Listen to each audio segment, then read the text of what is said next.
Assalamualaikum warahmatullahi wabarakatuh. Waalaikumsalam warahmatullahi wabarakatuh.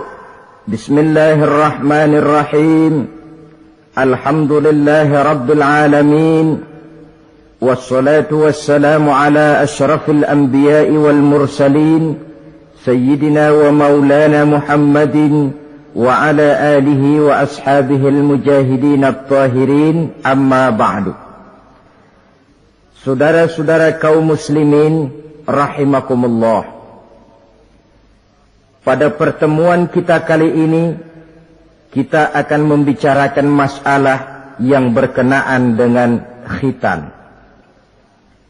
Sebagai yang kita maklum bahwa khitan bukan merupakan syariat baru. Pelaksanaannya telah dimulai sejak zaman Nabi Ibrahim alaihi salam. Dijelaskan dalam ayat 124 surah Al-Baqarah, wa izibtala Ibrahim rabbuhu bikalimatin fa'atammahun. Dan ingatlah ketika Allah mencoba menguji Nabi Ibrahim dengan beberapa kalimat, maka dilaksanakannya itu dengan sebaik-baiknya. Allah menguji Nabi Ibrahim dengan beberapa kalimat. Kalimat di sini maksudnya adalah perintah dan larangan. Allah menguji Nabi Ibrahim untuk melaksanakan beberapa perintah, menjauhi beberapa larangan, yang seluruhnya dilaksanakan dengan sebaik-baiknya. Kalau kita buka sejarah, akan kita lihat bahwa memang kehidupan Nabi Ibrahim penuh dengan tamsil-tamsil yang tentu merupakan hikmah buat kita sekarang ini. Oleh sebab itu, para ulama berbeda pendapat tentang perintah yang ada di dalam ayat 124 ini. Ada yang berpendapat Allah menguji Nabi Ibrahim dengan beberapa perintah dan larangan, bahwa perintah yang ada di dalam ayat ini adalah perintah untuk membangun Ka'bah.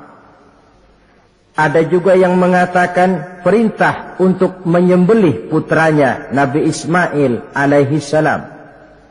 Ada pula yang berpendapat perintah untuk hijrah, dan masih banyak pendapat-pendapat lain, termasuk pendapat yang menyatakan di dalam perintah ini adalah pelaksanaan daripada khitan, seperti yang dikuatkan oleh Al-Imam Qurtubi.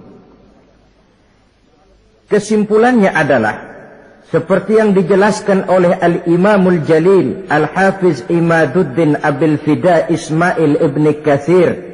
Di dalam tafsir Ibnu Katsirnya, beliau mengutip pendapat Abu Ja'far bin Jarir, di mana beliau berkata, annahu yajuzu an yakuna al-muradu bil kalimat jami'u ma dzukira wa jaizun an yakuna ba'd dzalik wa la yajuzu al-jazmu bi shay'in minha annahu al-muradu 'ala at-ta'yin illa bi hadisin aw ijma'in.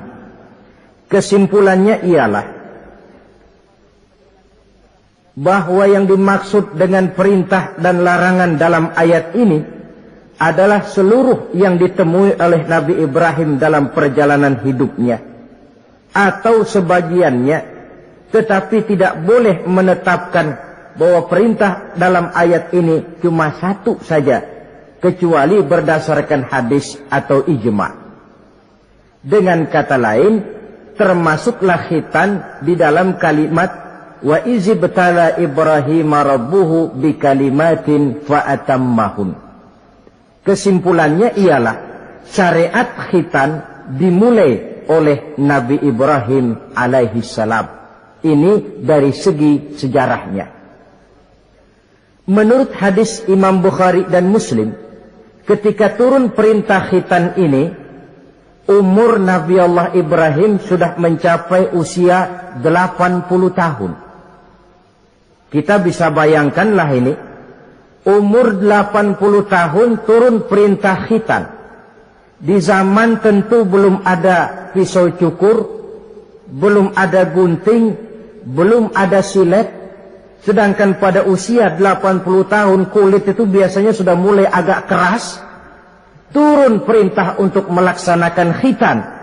Ini pun fa'atammahunna, perintah ini dilaksanakan dengan sebaik-baiknya oleh Nabi Allah Ibrahim alaihi salam.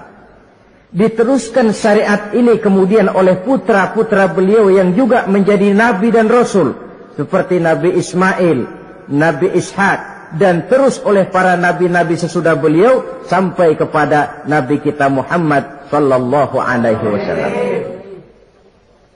Apa sebenarnya hukum daripada pelaksanaan khitan? Saudara kaum muslimin yang berbahagia, hukum melaksanakan khitan adalah wajib, baik bagi laki-laki maupun perempuan. Kewajiban ini merupakan kewajiban penunjang. Artinya, yang wajib sebenarnya melaksanakan ibadah. Orang tidak akan bisa melaksanakan ibadah kalau dia tidak bersuci. Dan orang sulit untuk bersuci kalau dia tidak dikhitan. Maka khitan lalu ikut menjadi wajib. Dalam kaidah usul fikih dijelaskan, lil wasail hukmul maqasid. Wasilah mempunyai hukum yang sama dengan tujuan. Contoh, saudara wajib naik ke atas loteng. Ya, wajibnya naik ke atas loteng. Tapi saudara tidak akan bisa naik ke loteng kalau tidak ada tangga. Maka adanya tangga ikut menjadi wajib. Perintahnya cuma naiklah kamu ke loteng. Tidak ada perintah carilah tangga. Tapi lalu dalam proses pelaksanaannya kita tidak akan bisa naik ke loteng kalau tidak ada tangga. Maka adanya tangga ikut menjadi wajib. Allah memerintahkan kita, dirikanlah sholat. Wuduklah kamu, bersucilah kamu. Kita tidak akan bisa bersuci kalau tidak dikhitan.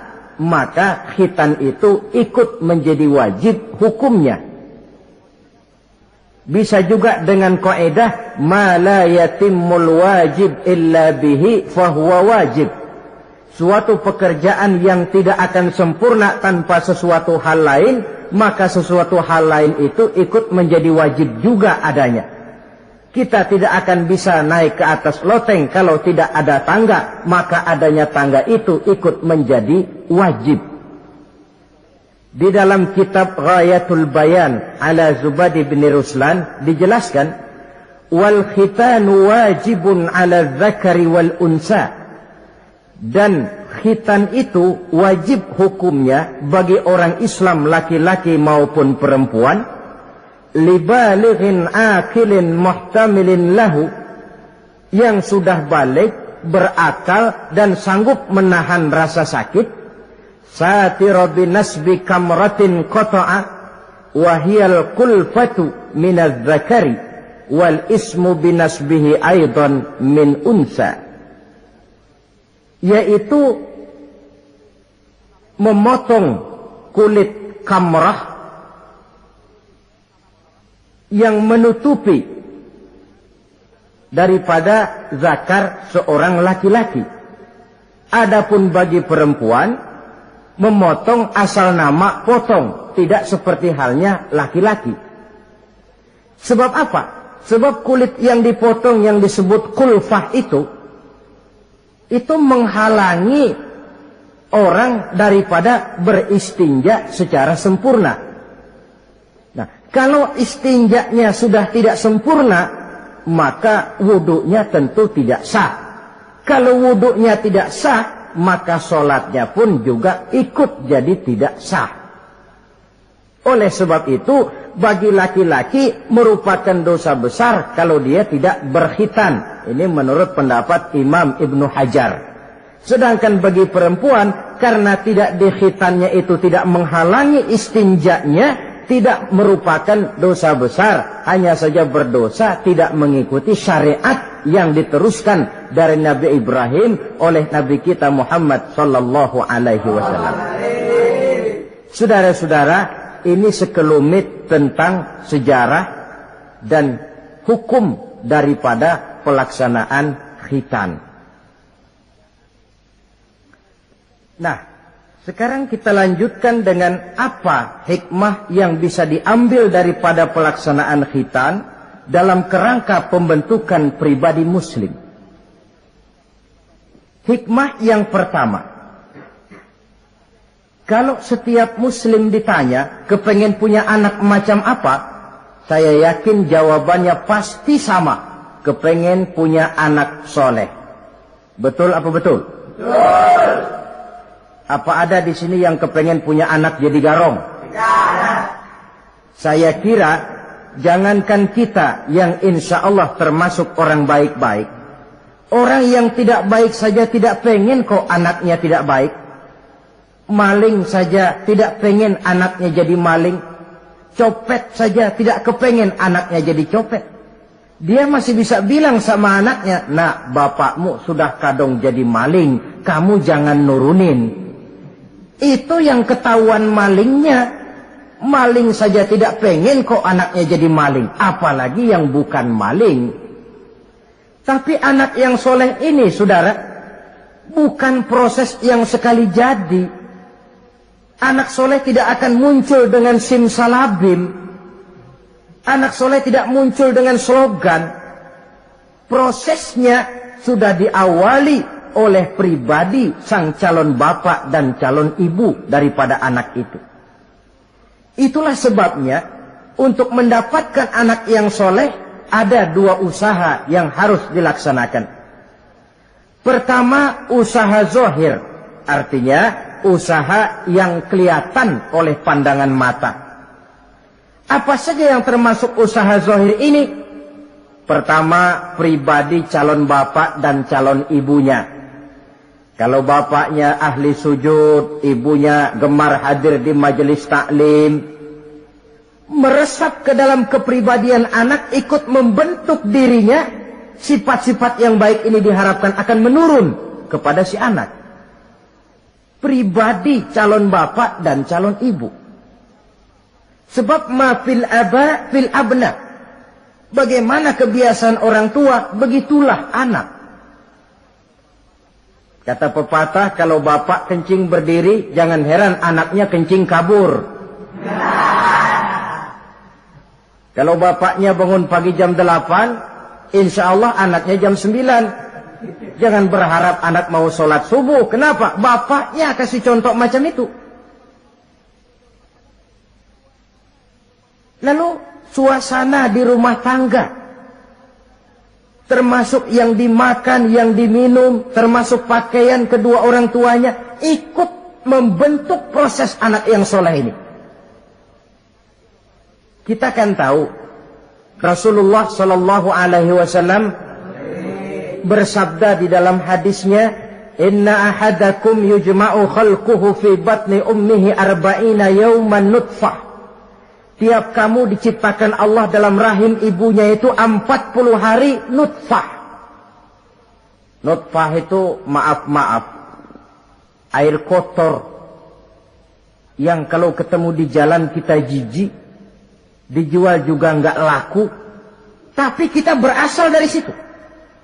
Dan itu dihasilkan dari saripati makanan yang dimakan oleh sang calon bapak, sang calon ibu.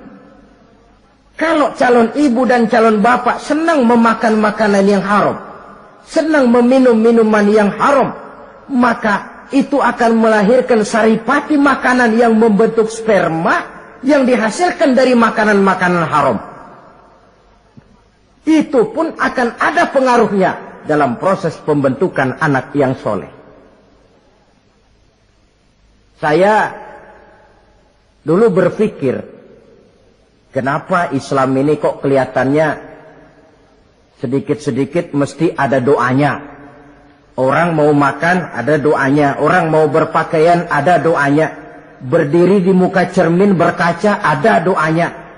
Sampai seorang istri mau bergaul dengan suaminya ada doanya.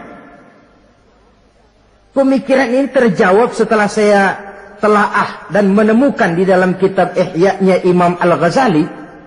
Diceritakan di sana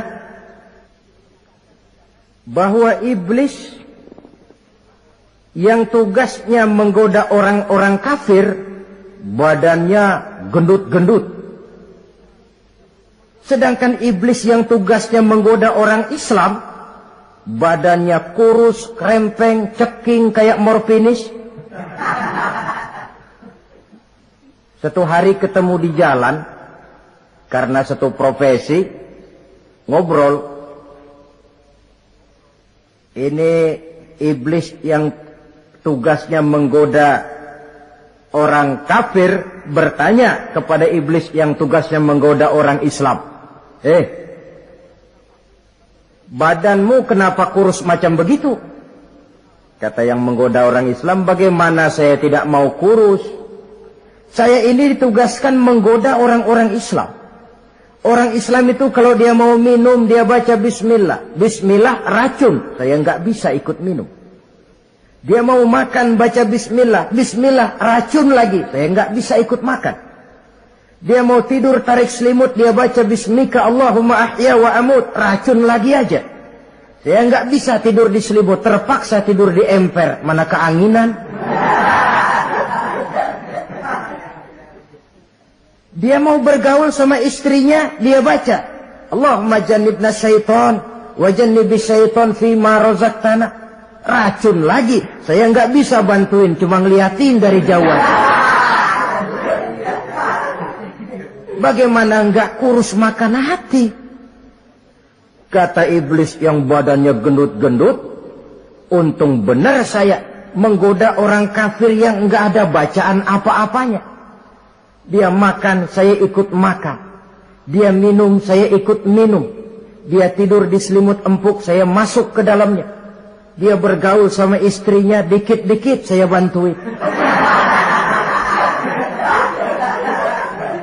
Allah Karim ini, maaflah kalau sudah dibantuin iblis ini, jangan heran anak jadi sangar nantinya.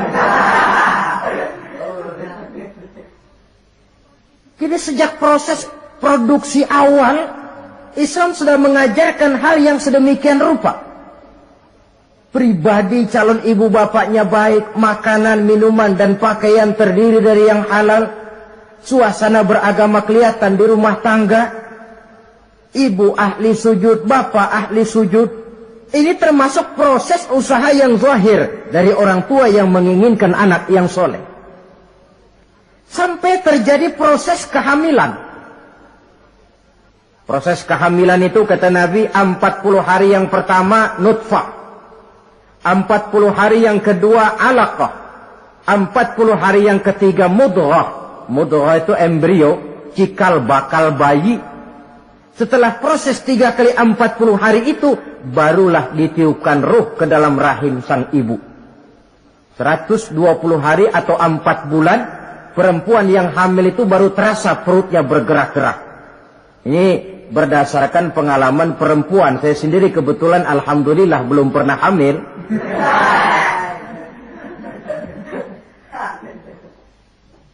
Saudara-saudara, sampai usia kehamilan itu 7 bulan, ada tradisi yang disebut 7 bulanan. Itu tradisi dilaksanakan baik, tidak pun tidak apa-apa. Tidak ada perintahnya memang, tapi juga tidak ada larangannya. Apalagi berkumpul orang membaca ayat-ayat Al-Quran, memohon doa dan sebagainya. Sebab pada kandungan 7 bulan ini, embrio sudah mengarah kepada bentuk positif dari wujud manusia. Di situ dibacakan surah Yusuf, surah Maryam, surah Tabarak, surah Waqi'ah, tafaul namanya. Mengundang rasa optimis supaya membawa keberkahan kepada pribadi sang calon anak yang nanti akan lahir ini. Tapi jangan lupa orang tuanya mulai dengan soleh dulu. Jangan orang tuanya nggak mau sujud, nggak mau ibadah, istrinya hamil dibacain surah Yusuf supaya anaknya cakep kayak Nabi Yusuf. Begitu keluar anaknya kepalanya segi 4 kayak kaleng kerupuk. Apa surah Yusuf yang salah? Tentu saja orang tuanya yang tidak memulai kesolehan itu sendiri. Lalu usia kandungan 7 bulan ke atas, sang calon bapak mulai membantu-bantu istrinya. Kalau malam diusapi perut istrinya yang sedang hamil berat itu, sambil dibacakan surah Al-Insyirah, ya ngusap-ngusap sayang, bukan ngusap gemes. Alam nasrah laka sadrak wa wada'na anka wizrak allazi anqadha dhahrak, supaya Allah memberikan keringanan kepada kehamilan istrinya. Sampai kepada proses kelahirannya. Begitu sang jabang bayi brol lahir ke alam ini, sudah dicegat lagi oleh ajaran agama. Diazankan. Diriwayatkan oleh Abi Dawud, kana Rasulullah sallallahu alaihi wasallam azana al-Hasan wal Husain fi uzunaihi al-yumna wa aqama fi uzunaihi al-yusra. Adalah Rasul mengazankan cucunya Hasan dan Husain di telinga kanan, mengkomatkan di telinga kiri. Bayi muslim lahir ke dunia dicegat dengan suara azan. Apa sebab? Bayi yang baru lahir ke dunia ini ibarat kaset kosong. Kalau kaset kosong dipakai merekam, daya rekamnya kuat. Maka bayi yang baru lahir ini, sebelum sempat dia dengar cintaku sedalam lautan Atlantik, belum sempat dia dengar gelas-gelas kaca, belum sempat dia dengar tembok derita,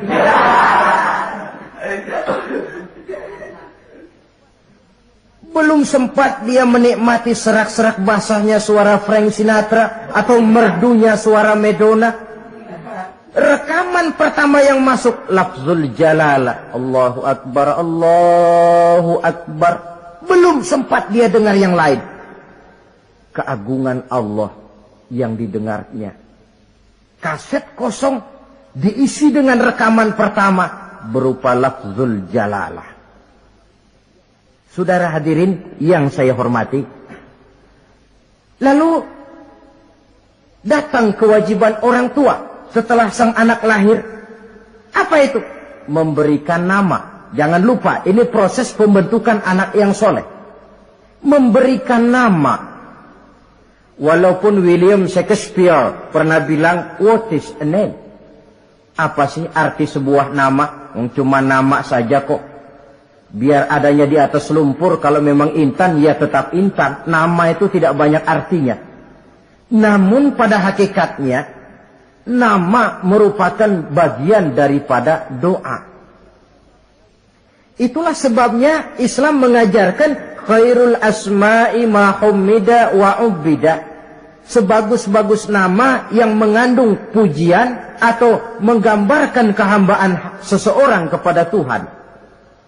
Mengandung kata-kata pujian, Ahmad, Muhammad, Hamid, Mahmud.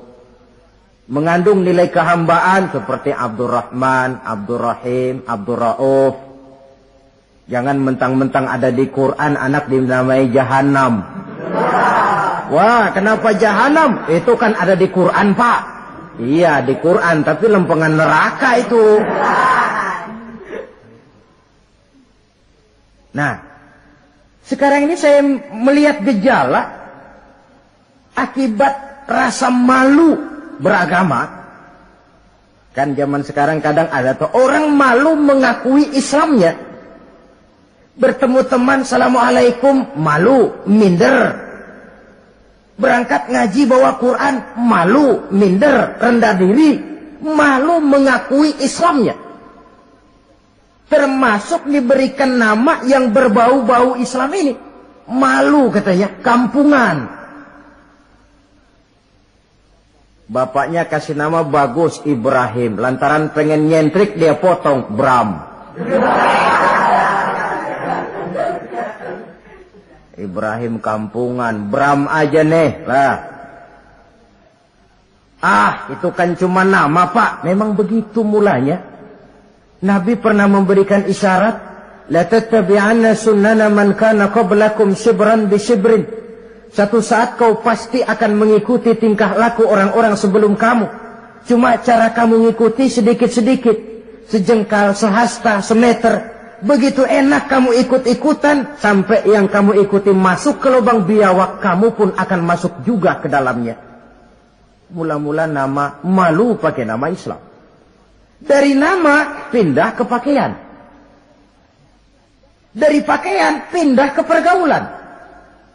Kalau nama Ibrahim berteman dia dengan Ali, Hamid, Farid, Syauki.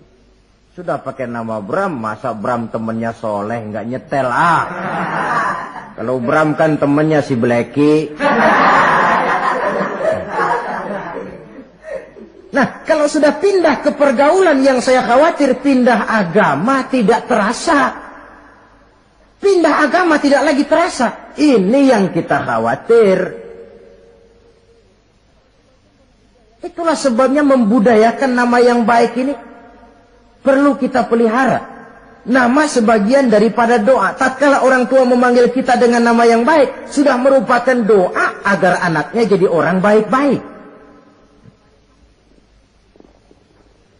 Saudara hadirin yang saya hormati, setelah memberikan nama yang baik, kewajiban berikutnya dari orang tua muslim ialah wa ayyu'addibahu, kata Nabi, memberikan pendidikan. Sebab nama yang baik tidak akan banyak menolong kalau tidak diiringi dengan pendidikan. Nama saja Muhammad Mukmin, kerjaan ngadu ayam.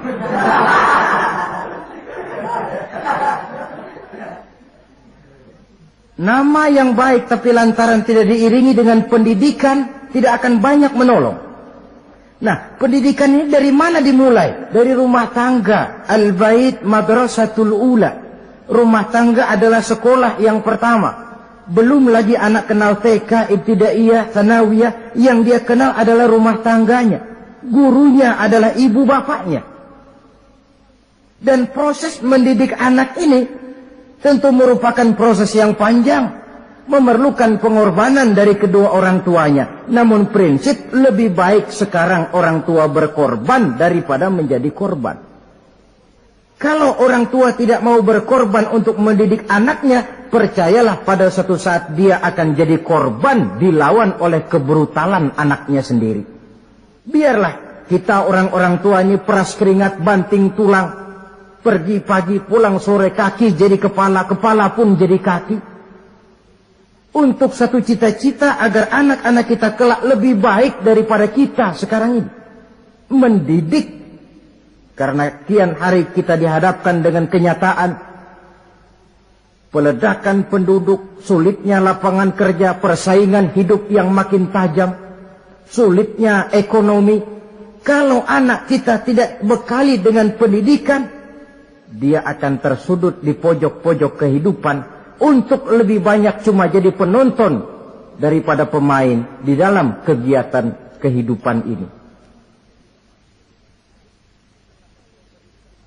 Nah, setelah memberikan nama yang baik, lalu mendidiknya, lalu datanglah usaha yang batin di dalam proses pembentukan anak yang soleh ini, yaitu mendoakan anak. Yang baik tentu doa dari orang tuanya sendiri. Sebab kata Nabi, doaul walid liwaladihi kadu'ain nabi li ummatihi. Doa orang tua kepada anaknya seperti doa Nabi kepada umatnya. Sebagaimana doa Nabi kepada umatnya tidak ditolak, begitulah doa orang tua kepada anaknya.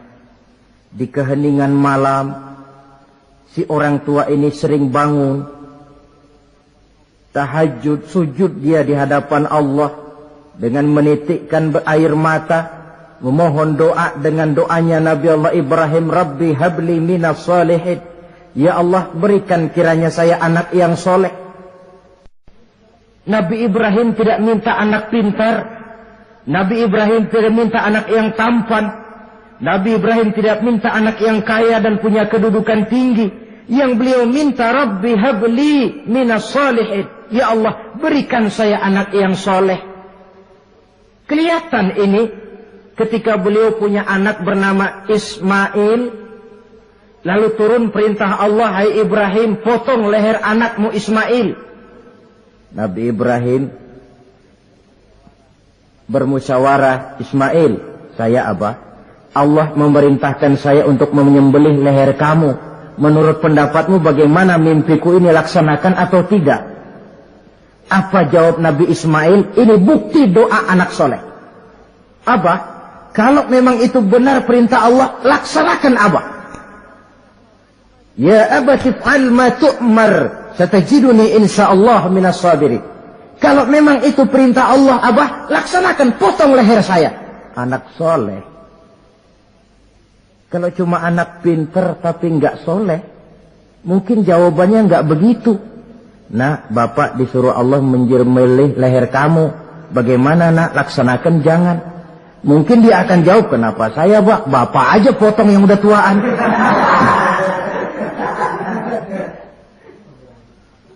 Doa orang tua kepada anak. Atau boleh juga doa orang lain yang diyakini kesolehannya oleh orang tua tadi. Mengundang Pak Ustadz, Pak Kiai ke rumah, tolong doakan anak saya. Tidak ada salahnya. Sebab Nabi mengajarkan, aksiru minan nas bidu'ail khair, fa innaka la tadri min ayyi fahin yuqbal. Banyak-banyaklah minta doa kebaikan dari orang lain, sebab kamu tidak tahu dari mulut yang mana doa itu diterima Allah. Mungkin saja orang menurut pandangan kita kere, miskin, tidak dipandang orang lain, tapi kalau doanya Allah mau terima, siapa yang sanggup menghalangi? Banyak-banyaklah minta doa kebaikan dari orang lain, sebab tidak seorang pun tahu dari mulut yang mana doa itu akan diterima Allah. Doa orang tuanya. Inilah hikmah khitan yang pertama, proses pembentukan anak yang soleh. Yang kedua, khitan itu menanamkan kepada anak-anak muslimin sikap berani menghadapi hidup. Di waktu kecil sudah dilatih mengalirkan darah. Seolah-olah orang tuanya berkata, nak, hidup ini adalah perjuangan, nak.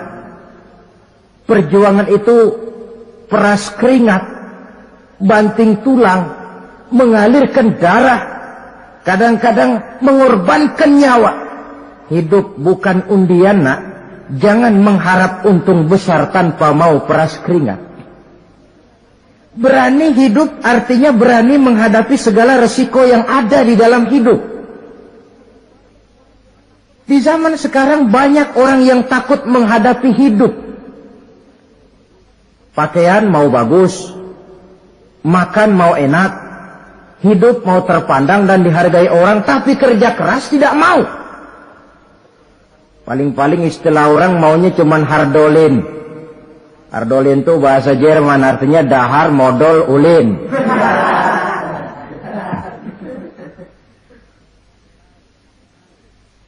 Santai. Ini kan takut menghadapi hidup.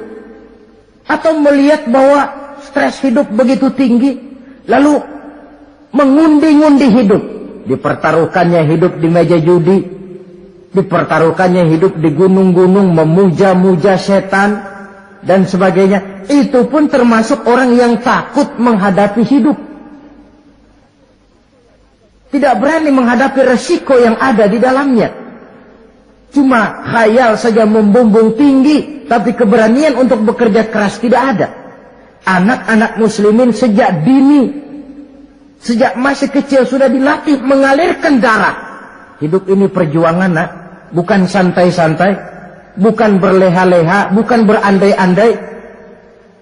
Tidak akan pernah sampai kita kepada tujuan kalau hidup cuma diisi dengan berandai-andai, berleha-leha, bersantai-santai. Dia adalah perjuangan. Jalannya menanjak, menurun, banyak onak dan duri di sekelilingnya. Kuatkan pribadimu menghadapi hidup ini. Ditanamkan sikap berani menghadapi hidup. Itu yang kedua. Lalu yang ketiga, khitan pada hakikatnya merupakan peletakan batu pertama Dalam arti mempersiapkan anak supaya hidupnya nanti menjadi orang yang sujud kepada Allah.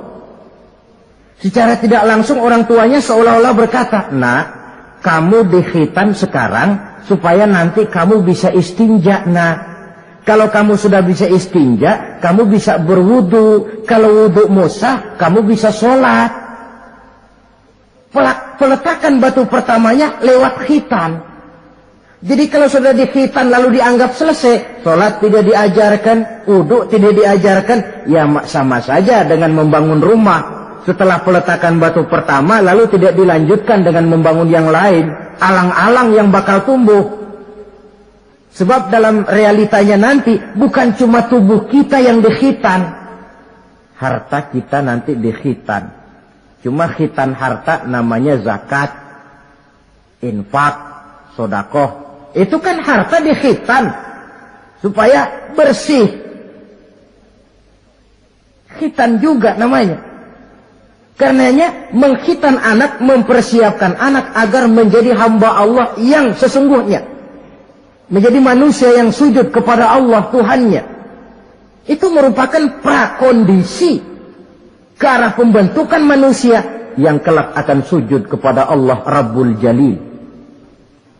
Peletakan batu pertama mempersiapkan anak untuk hidup melaksanakan ibadah. Dan ini tujuan hidup. Allah jelaskan, "Wa ma khalaqtul jinna wal insa illa liya'budun." Aku tidak ciptakan jin dan manusia melainkan untuk beribadah kepadaku. Masalah paling pokok bukan bertanya mengapa kita diciptakan oleh Allah, karena kita memang sudah ada. Masalah paling pokoknya ialah untuk apa kita diciptakan oleh Allah. Kalau saudara bertanya mengapa saya dibikin oleh Allah, itu hak Allah untuk menjawabnya. Manusia buntu. Sebab itu pertanyaan kita bukan mengapa kita diciptakan Allah, tetapi untuk apa kita diciptakan Allah. Yang bisa jawab tentu yang bikin manusia. Seperti juga kita tanya, "Pak, untuk apa Bapak bikin bangku?" Yang bisa jawab pasti ya yang bikin bangku toh. Sebagai pembikin, dia tentu lebih tahu untuk apa bangku itu dibikin. Untuk apa manusia diciptakan Allah? Jawabannya datang dari Allah. "Wa ma khalaqtul jinna wal insa illa liya'budun." Aku tidak menciptakan jin dan manusia kecuali untuk melaksanakan ibadah kepadaku. Ini rupanya tujuan penciptaan manusia. Agar kita menjadi orang-orang yang hidup melaksanakan ibadah dalam pengertian yang seluas-luasnya. Sejak ibadah pribadi yang langsung antara kita dengan Allah, seperti sholat, puasa, zakat, haji, sampai kepada ibadah yang tersalur melalui kehidupan bermasyarakat. Umpamanya membangun, memelihara kesehatan, menjaga keamanan di kampung. Yang kalau kita niatkan untuk mencapai ridho Allah, insya Allah itu akan bernilai ibadah. Tujuan penciptaan manusia ternyata tidak lain untuk melaksanakan ibadah. Prestasinya di hadapan Allah bergantung kepada sampai sejauh mana nilai ibadah itu dilaksanakannya. Ini yang ketiga. Yang keempat, hikmah daripada khitan itu dari sisi orang tua menempatkan perintah Allah di atas perasaan dan kepentingan pribadi. Ada nggak orang tua yang nggak sayang sama anaknya? Semua orang tua sayang kepada anaknya. Jangan anak sampai dipotong mengalirkan darah. Anak main saja, main layang-layang, jatuh pulang kakinya berlumur darah, sudah ribut orang tuanya. Kenapa nak? Kenapa sayang? Kenapa raja? Aduh, raja lah kita. Tapi ini perintah Allah. Perasaan pribadi, kepentingan pribadi kalah oleh perintah Allah. Ini mestinya watak seorang muslim. Kalau sudah begitu perintah Allah, begitulah kita laksanakan. Soal keberatan pribadi, perasaan pribadi, kepentingan pribadi, nomor belakang. Yang penting perintah dilaksanakan. Cobalah kalau khitan itu Anak yang begitu kita sayangi pada umur sedang lucu-lucunya, dipegangi dia, lalu dikhitan. Kadang dia menangis, mengalirkan darah, sakit dia 2-3 hari belum bisa berjalan dan bermain dengan teman-temannya. Tapi ada rasa luas dalam hati orang tua. Kenapa? Alhamdulillah ya Allah, perintahmu sudah saya laksanakan. Perasaan pribadi itu ditekan oleh perintah Allah. Perintah Allah di atas perasaan dan kepentingan pribadi. Kalau perasaan ini sudah kita miliki, itu pertanda nilai iman kita sudah mapan. Tidak cuma dalam khitan, dalam berbagai perintah agama. Hari Jumat berangkat kita dagang. Begitu 11:30 mendadak banyak yang beli, laku lagi. Sudah kedengaran suara azan, hayya 'alas shalah, hayya 'alal falah, pembeli makin banyak. Disitulah barometer iman kelihatan. Terusin melayani pembeli dan dapat untung banyak, atau perintah Allah yang sudah memanggil-manggil itu. Kalau perintah Allah di atas perasaan dan kepentingan pribadinya, dia akan tinggalkan dagangan itu. Dia akan bergegas menuju panggilan Allah. Saudara hadirin yang saya hormati, jadi perintah khitan ini mendidik setiap muslim agar perintah Allah berada di atas perasaan dan kepentingan pribadi. Hijau kata Allah, hijau kata kita. Putih kata Allah, putih kata kita. Ke barat kata Allah, ke barat kita melangkah. Ke timur perintah Allah, ke timur kita berjalan. Nyatanya kita ini sering paradok. Ke kulon kata Allah, nyetan kita berangkat. Ngalor perintah Allah, ngidul kita jalan. Putih kata Allah, hijau kita bilang. Paradok. Kenapa? Berpadu segala macam perasaan dan kepentingan dalam kehidupan kita yang kadang mengalahkan kepentingan agama. Kadang mengalahkan kepentingan umat, mengalahkan kepentingan orang banyak. Tidak itu yang dididik di dalam pelaksanaan khitan ini. Ini yang keempat. Kemudian yang kelima, dari segi kesehatan, kulit yang dipotong, yang menutupi kulfah itu adalah tempat bersarangnya segala macam kotoran. Membiarkannya mengendap bisa saja menimbulkan kanker kulit.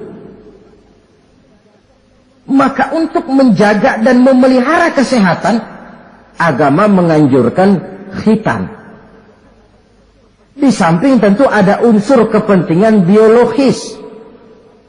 Ini maaf-maaf lah, kalau nanti orang sudah bersuami, sudah beristri, akan terasa manfaatnya khitan. Lain loh yang dikhitan dengan yang tidak itu. Coba saja tanya orang, makan pisang itu yang enak dikupas dulu apa dimakan kulit-kulitnya? Ya mesti tentu yang enak ya dikupas dulu. Kalau kulit-kulitnya juga dimakan, rakus namanya. Belum lagi kemungkinan bisa jadi penyakit. Dari segi kesehatan, dari segi kepentingan biologis, perintah khitan ini kembali manfaatnya buat kehidupan manusia. Itulah sebabnya di dalam An-Nahl ayat 123 Allah Subhanahu wa taala menegaskan, "Tsumma auhayna ilaika an ittabi' millata Ibrahim hanifa wa ma kana minal musyrikin." Kemudian kami wahyukan kepada kamu wahai Muhammad, ikutilah agama Ibrahim yang hanif ini, dan tidaklah ia termasuk daripada golongan orang-orang yang menyekutukan Allah.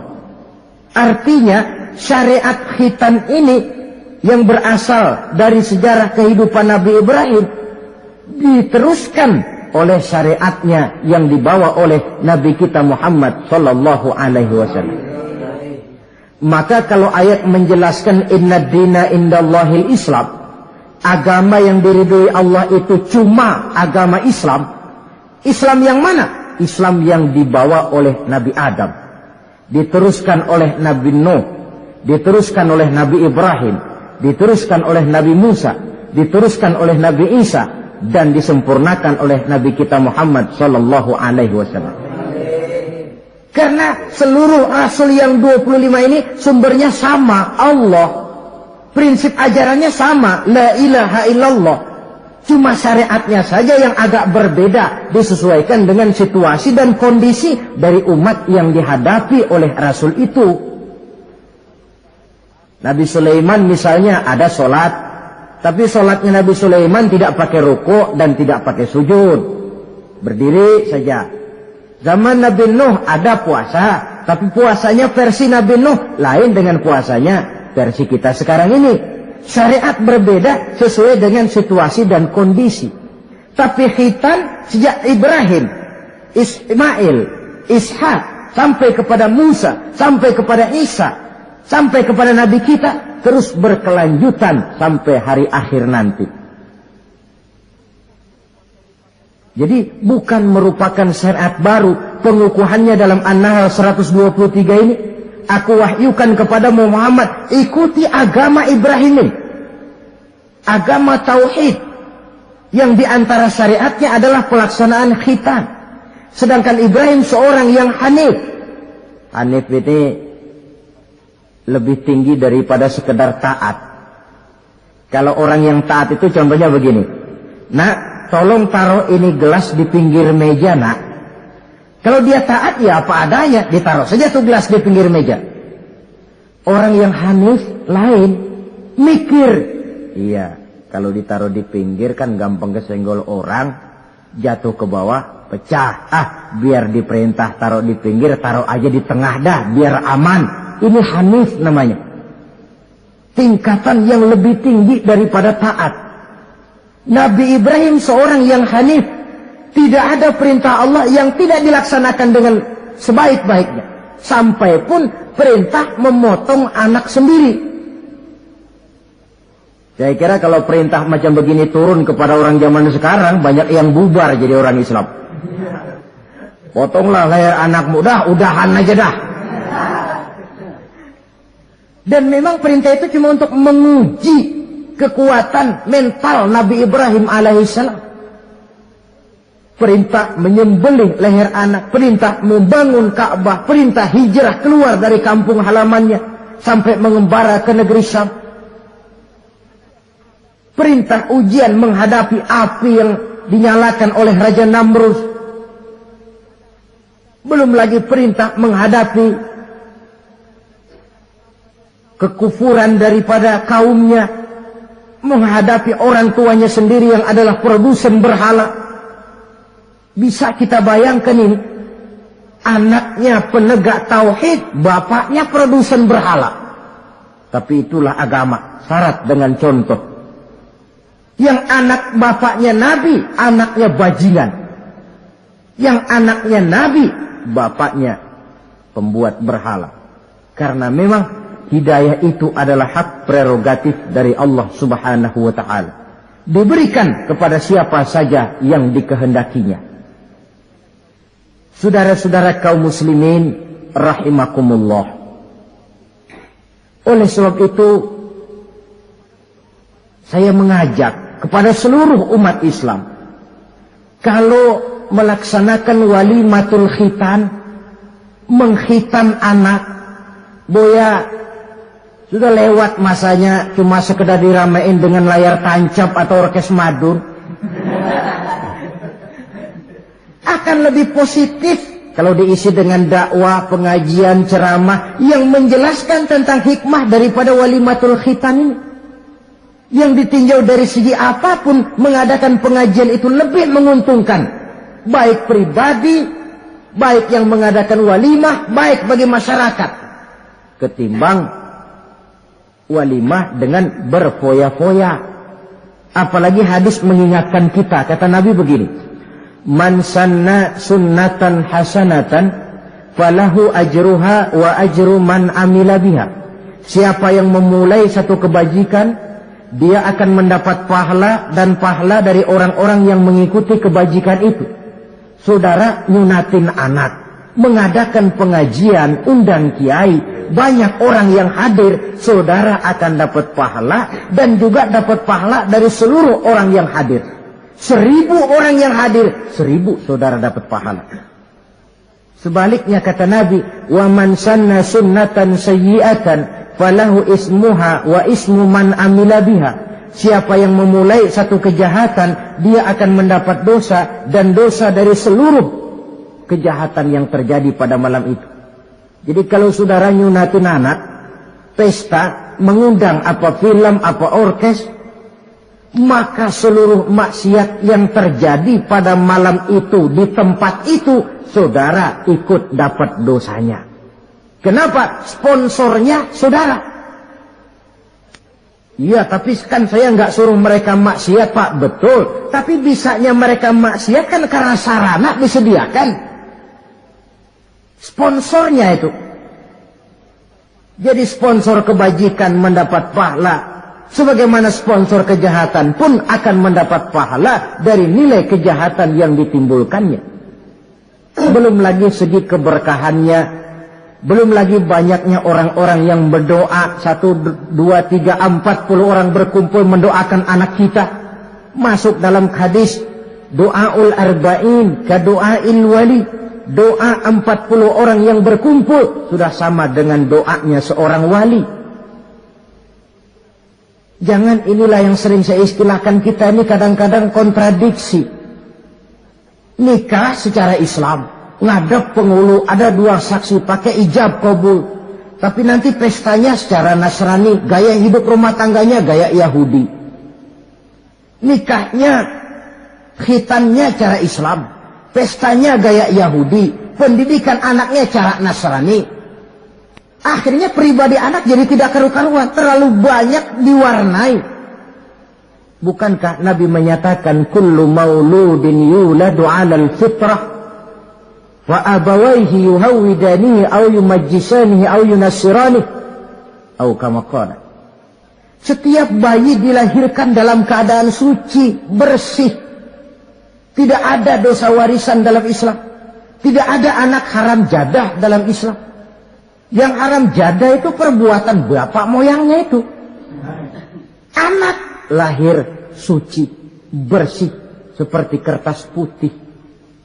Mau ditulis dengan tinta apa, terserah kedua orang tuanya. Setiap bayi dilahirkan suci, kata Nabi. Orang tuanya yang menjadikan dia Yahudi, menjadikan dia Nasrani, atau menjadikan dia Majusi. Kadang tanpa terasa. Bapaknya Muslim, ibunya Muslimah, tapi anaknya belajar di sekolah Nasrani. Ini kan sudah yunassirani, menasranikan anak.